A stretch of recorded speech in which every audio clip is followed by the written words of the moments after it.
Pemirsa, 4 hari jelang Lebaran 2025, arus mudik di Pelabuhan Merak terpantau ramai lancar. Lebih dari 376.000 orang sudah menyeberang selama arus mudik Lebaran. Di dermaga eksekutif Merak sejak Kamis pagi, mayoritas yang menyeberang ke Bakaheni merupakan kendaraan pribadi. Data ASDP menunjukkan hampir 100.000 orang menyeberang melalui Pelabuhan Merak ke Bakaheni pada Rabu 26 Maret 2025. Di periode yang sama, kendaraan yang menyeberang yakni sekitar 21.000 unit. Selama arus mudik, tingkat keramaian terjadi pada malam hingga subuh hari. Untuk mengurai kepadatan, ASDP memfokuskan Pelabuhan Merak sebagai penyeberangan kendaraan pribadi. Sementara kendaraan motor dan truk dialihkan ke Pelabuhan Ciwandan dan Bandar Bakau Jaya.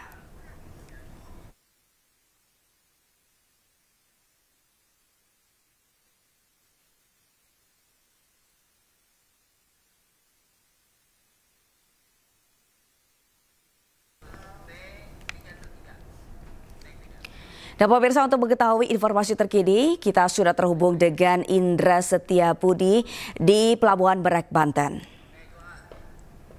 Ya Indra, seperti apa suasana terkini di Pelabuhan Merak saat ini?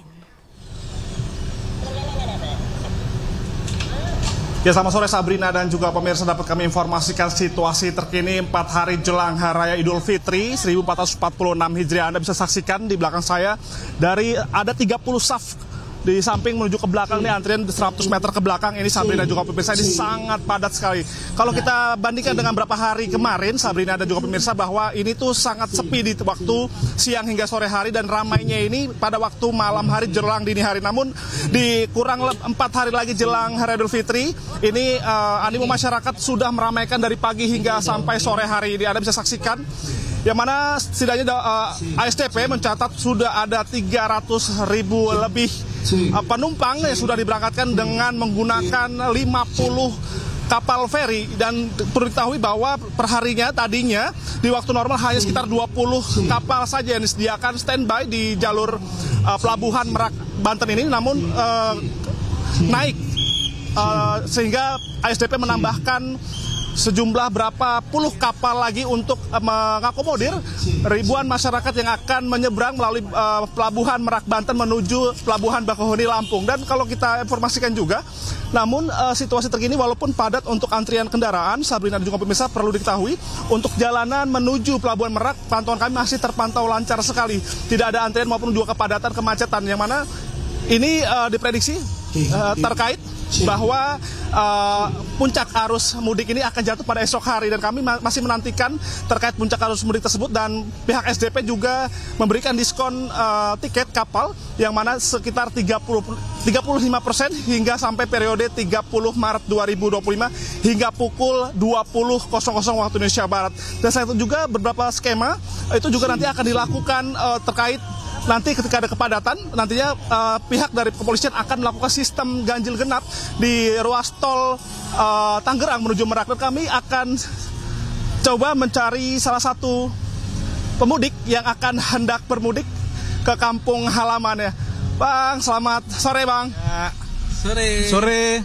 Oke Bang, namanya siapa Bang, izin Bang? Rahmat Hidayat. Wah, Mas Rahmat ini dengan siapa nih? Dengan kakak ini.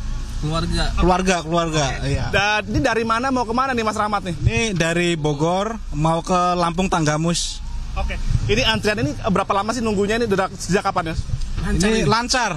Ya lancar, alhamdulillah. Langsung ini langsung masuk kayaknya ini langsung. Oke, ini kan tadi kan jalur ini kan jalur eksekutif ya Mas ya, diketahui, dan namun ini diberlakukan kebijakan oleh ASDP untuk jalur reguler. Gimana tanggapan Mas sebagai warga dan pemudik Mas? Bagus, alhamdulillah. Sangat kebantu lah. Oke, berarti tidak ada kemacetan, semua lancar ya Mas? Lancar. Oke, terima kasih Mas Ahmad ya.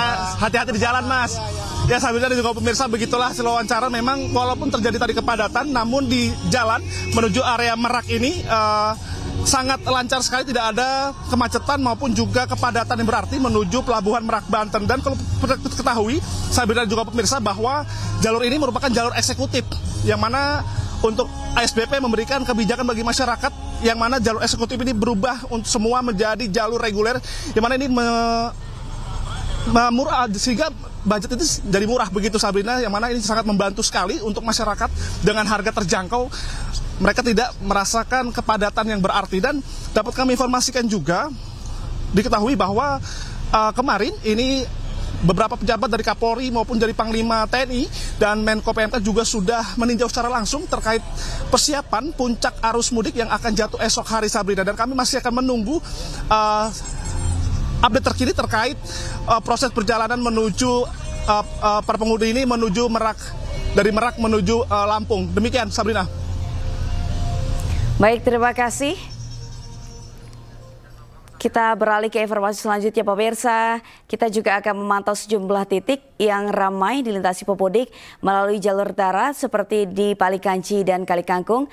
Ada Nata Arman di rest area kilometer 207 Palikanci dan Esra Ambarita di Kalikangkung, Semarang. Kita ke Nata terlebih dahulu. Ya Nata, bagaimana situasi arus lalu lintas di Tol Palikanci saat ini? Ya, selamat sore Sabrina dan juga pemirsa. Situasi di Tol Palimanan Kanci, tepatnya di rest area 207A, ini terpantau ramai dan juga sudah mulai terjadi kepadatan lalu lintas bahkan sejak tadi sekitar pukul 2 siang. Ini pun berdampak akibat adanya diberlakukannya sistem one way atau satu arah yang dimulai dari kilometer 70 gerbang tol Cikampek Utama sampai dengan kilometer 180. Memang sebelumnya dari pihak polisi mengatakan bahwa akan ada sistem rekayasa lalu lintas dari 70 sampai dengan 180. Namun karena melihat volume kendaraan yang begitu padat sehingga diperpanjang kembali, nantinya akan besar kemungkinan akan diperpanjang sampai dengan kilometer 414 dari gerbang tol Kalikangkung. Kemudian untuk rest area 207A ini merupakan lokasi yang sangat krusial terutama bagi masyarakat ingin beristirahat sejenak, karena untuk kapasitas sendiri ini hanya tersedia 1.100 kendaraan saja. Namun apabila sudah menumpuk tidak ada ketersediaan, maka pihak polisian besar kemungkinan akan melakukan penutupan sementara waktu sehingga nantinya sudah ada slot atau ketersediaan tempat maka akan kembali dibuka. Kemudian juga untuk jam-jam krusial yang kerap terjadi kemacetan yang begitu parah biasanya di tahun ke tahun ini, terutama sekitar pukul 4:30 sore sampai dengan pukul 6 maghrib, yang mana masyarakat banyak yang memilih untuk beristirahat, untuk sekedar berbuka puasa bersama dengan keluarga ataupun kendaraan-kendaraan travel yang ingin beristirahat sejenak, karena memang untuk idealnya berkendara ini maksimal 4 jam, setelah dari 4 jam mengharuskan untuk recovery atau istirahat terlebih dahulu. Kemudian di rest area sendiri ini tersedia banyak sekali fasilitas yang bisa digunakan oleh para pengguna jalan. Yang pertama mulai dari istirahat, kemudian juga isi bensin, kemudian ada pengecasan kendaraan berlistrik seperti itu, kemudian untuk makan, sholat dan juga toilet, sehingga inilah yang menjadi lokasi favorit bagi masyarakat ketika ingin membuka ketika di jam-jam sekitar pukul 5 sampai dengan pukul 6. Kemudian ramainya juga dari kendaraan-kendaraan yang menumpuk ataupun menjadi titik krusial kemacetan yang terjadi lantaran bagi kendaraan yang tidak kebagian untuk masuk rest area. Banyaknya masyarakat yang berhenti di bahu jalan, kemudian beristirahat sejenak di bahu jalan, inilah yang menjadi salah satu titik faktor kemacetan yang terjadi. Terutama apabila saya gambarkan untuk di jalan tol Cipali Kanci, maksud kami Palimanan Kanci, ini tersedia memang idealnya ada 2 lajur yang mengarah ke timur, kemudian arah depan belakang atau mengarah ke Jakarta ini terbagi menjadi 2 jalur dan masing-masing adalah terdapat 2 lajur. Kemudian ketika one way ini diterapkan untuk bahu jalan ini digunakan juga bagi kendaraan-kendaraan, sehingga untuk satu jalur ini memiliki 4 lajur yang akan digunakan kendaraan-kendaraan yang menuju ke arah timur. Begitu sebaliknya yang mengarah ke Jakarta semenjak diberlakukannya sistem one way atau satu arah. Dan kami pun masih akan terus mengupdate informasi terkait dengan hal tersebut. Kemudian ada lagi tambahan informasi bahwa untuk kendaraan-kendaraan lebih dari sumbu 3 ini tidak diperkenakan juga untuk melintasi kawasan tol Trans Jawa. Kemudian apabila kendaraan-kendaraan yang akan melakukan perjalanan menuju ke Jakarta karena ini dilakukan sistem one way atau satu arah, maka akan dibuang ke jalur arteri atau pantura. Kemudian kendaraan-kendaraan logistik, pembatasan-pembatasan juga ini diberlakukan bagi kendaraan-kendaraan sumbu 3 yang nantinya akan dibatasi. Kemudian apabila ada yang lolos kecolongan seperti itu misalnya akan dialihkan, dibuang ke jalur ataupun ke jalan arteri. Sementara saya kembalikan pada Anda di studio. Sabrina. Ya Nata, tadi Anda mengatakan bahwa di rest area kilometer 207 Apali Kanci ini akan ditutup jika terjadi kepadatan. Lalu kemana kendaraan ini akan dialihkan jika ingin beristirahat, Nata?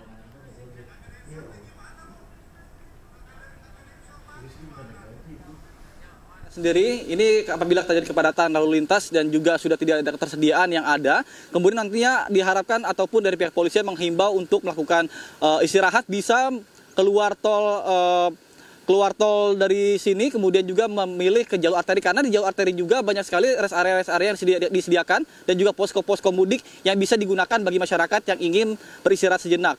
Namun tentunya meskipun sudah diberikan himbauan, banyak sekali masyarakat yang lebih memilih untuk menunggu sehingga bahu-bahu jalan yang ada di sisi sebelah kanan saya ini digunakan mereka untuk sudah berhenti, sehingga karena ini dalam satu jalur memiliki 4 lajur yang digunakan, lajur satu yang sebelah kiri atau bahu jalan ini digunakan untuk berhenti, maka akan ada ketersendatan yang lebih parah, sehingga inilah yang menjadi suatu titik krusial. Dan ditambah juga ada masyarakat lokal yang kadangan dia ketika pukul 5:30 ada berjualan takjil di pinggir jalan untuk membantu para masyarakat yang ingin beristirahat sejenak seperti itu. Sabrina. Baik, terima kasih. Nata, kita akan beralih ke rekan Esra Ambarita di Kali Kangkung, Semarang.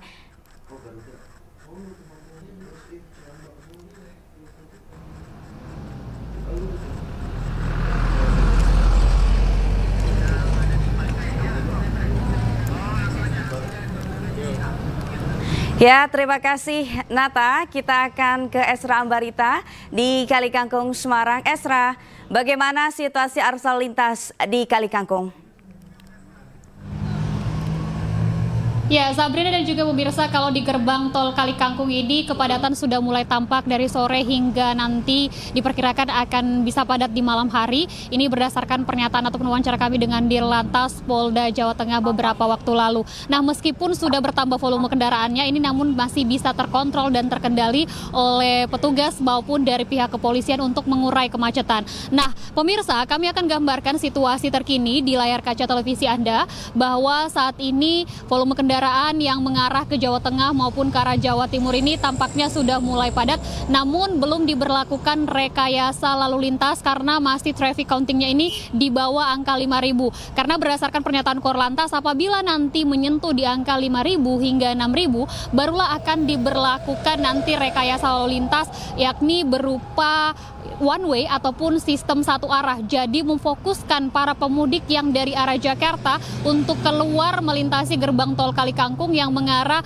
ke Jawa Tengah maupun yang ke arah Jawa Timur. Nah, kami perhatikan juga pemirsa bahwa yang mendominasi perjalanannya ini yakni yang berplat B, artinya berplat yang dari arah Jakarta menuju ke arah Jawa. Sementara untuk jalurnya yang dibuka ini, maksud kami ini sudah ada 9 lintasan yang dibuka, tentunya ini untuk memberikan kemudahan kepada masyarakat ataupun para pemudik saat melakukan perjalanan mudik. Sementara yang ke arah Jakarta hanya 3 gardu saja yang dibuka. Jadi lebih banyak yang mengarah ke Jawa Tengah maupun ke Jawa Timur. Sementara berdasarkan pantauan udara kami dari via drone juga visualnya bahwa juga untuk kemacetan ini masih terkendali dan terkontrol sehingga belum diberlakukan sistem rekayasa lalu lintas. Namun pemirsa, seiring dengan pernyataan pemerintah ataupun pihak Korlantas menyatakan bahwa kepadatan ini bisa saja terjadi pada hari ini atau dari sore nanti ke malam hari dan puncaknya nanti pada esok hari, yakni di 28 Maret 2025, karena beberapa hal yang kami dapatkan, masyarakat ataupun pemudik ini lebih memilih untuk melakukan perjalanan ketika sore hari, kemudian juga menjelang malam hari untuk menghindari kemacetan ataupun menghindari antrian yang mengular manakala di malam hari terjadi antrian di sejumlah gerbang tol. Nah, pemirsa, juga kami gambarkan bahwa di gerbang tol Kali Kangkung ini kerap kali terjadi kemacetan di waktu-waktu tertentu, misalnya siang hari kemudian menjelang sore hari. Ini dikarenakan masih banyak para pemudik atau masyarakat yang saldo e-tolnya tidak mencukupi, sehingga mengharuskan para petugas menghampiri, kemudian juga membantu untuk mengisi e-tolnya secara tunai ataupun secara digital. Jadi beberapa kali para petugas sebelum kami tiba tadi ke sini sempat memberikan pernyataan ataupun mengingatkan kepada para pemudik lewat pengeras suara agar pastikan e-tolnya dalam mencukupi, karena ini sempat tadi beberapa jam lalu menimbulkan ataupun menciptakan menyebabkan antrian yang mengular yang mengharuskan petugas atau banyak petugas harus turun ke jalan untuk mengarahkan dan memberitahukan kepada masyarakat agar memastikan e-tolnya dalam mencukupi. Nah pemirsa, selain itu juga bisa kami sampaikan bahwa sampai di tanggal 28 Maret ini nantinya masih akan diberlakukan tarif potongan tol yakni sebesar 20%. Jadi bisa dimanfaatkan masyarakat khususnya yang melintasi tol Trans Jawa di mana ini berlaku dari pukul 5 pagi. Jadi bisa dimanfaatkan fasilitas dari pihak Jasa Marga ini karena ini akan terakhir berlakunya pada hari esok yakni 28 Maret. Sementara nanti di arus balik ini akan berlaku nanti tentunya selama 3 hari. Jadi agar dimanfaatkan dari fasilitas yang diberikan oleh PT Jasa Marga ini. Nah pemirsa, saat ini visual kami langsung menggambarkan bagaimana koordinasi antara PT Jasa Marga dan petugas karena ini tentunya seiring dengan volume kendaraan yang cukup meningkat atau sudah mengalami peningkatan datanya. Kalau hari ini traffic countingnya di gerbang tol Kalikangkung ini masih di angka 2.000. Sementara datanya terakhir kami himpun yakni sudah ada 16.000 kendaraan dan jika kita tambahkan sudah ada sekitar 40.000 lebih kendaraan yang melintasi ataupun ke arah gerbang tol Kalikangkung. Nah pemirsa, kami juga imbau kepada para pemudik khususnya hal ini pihak kepolisian agar ketika dari masyarakat ataupun para pemudik melakukan perjalanan mudik ini agar pastikan staminanya dalam keadaan fit karena kita lihat cuaca yang kerap kali terik kemudian kerap kali juga ini hujan jadi mengharuskan staminanya dalam keadaan fit dan apabila mengalami kantuk, kelelahan Anda bisa beristirahat di rest area yang disediakan di sini. Dan kalau berdasarkan pemantauan kami juga bahwa salah satu rest area yang paling dekat dengan misalnya Anda melintasi gerbang tol Kalikangkung ini, Anda dapat beristirahat di rest area kilometer 379A sebelum melanjutkan perjalanan ke arah Jawa Tengah maupun ke arah Jawa Timur. Pihak kepolisian juga menghimbau kepada masyarakat agar tidak berhenti di bahu jalan, kemudian memastikan kendaraannya dalam keadaan prima dan sekali lagi apabila mengalami kantuk dan kelelahan, segeralah beristirahat di sejumlah rest area yang disediakan dari di sini yang saya sebutkan tadi misalnya di kilometer rest area 379 bisa Anda manfaatkan karena di sana banyak fasilitas lengkap yang tentunya bisa Anda gunakan sebelum melanjutkan perjalanan pulang kampung karena tentunya harapannya bahwa perjalanan pulang kampung kali ini bisa bertemu keluarga, bisa tentunya bersua dan merayakan Lebaran secara bersama-sama di kampung halaman. Sabrina. Baik, terima kasih Esra Ambarita dari Gerbang Tol Kalikangkung dan sebelumnya ada Nata Arman dari rest area 207A Palikanci. Selamat bertugas kembali. Ya pemirsa, kepolisian lalu lintas langsung merespon banyaknya titik kemacetan di H-4 jelang Lebaran. Lalu lintas bergerak keluar Jakarta lancar saat penerapan one way lokal di jalan tol kilometer 70 hingga kilometer 210. Berikut pernyataan Kakor Lantas Polri Irjen Agus Suryo Nugroho. Sehingga one way yang kedua kami berlakukan one way lokal dari kilometer 70 sampai 188 dan saat ini kami perpanjang sampai ke 210. Maka dari itu kami laporkan update sampai saat ini arus lalu lintas yang menuju Trans Jawa cukup terkendali. Dan kami juga sudah koordinasi dengan jajaran khususnya jalur arteri. Jalur arteri kita kelola dengan baik. Di sana banyak pos, situasinya juga masih terkendali. Kami juga koordinasi dengan Jawa Tengah. Dengan adanya one way lokal, baik tahap 1 dan tahap 2, tentunya arus yang kita kirim ke Trans Jawa cukup tinggi. Apakah nanti di Jawa Tengah akan melakukan one way lokal, tentunya nanti akan melihat perkembangan arus yang menuju ke Jawa Tengah. Kita akan kembali pemirsa, tetap bersama kami di Breaking News.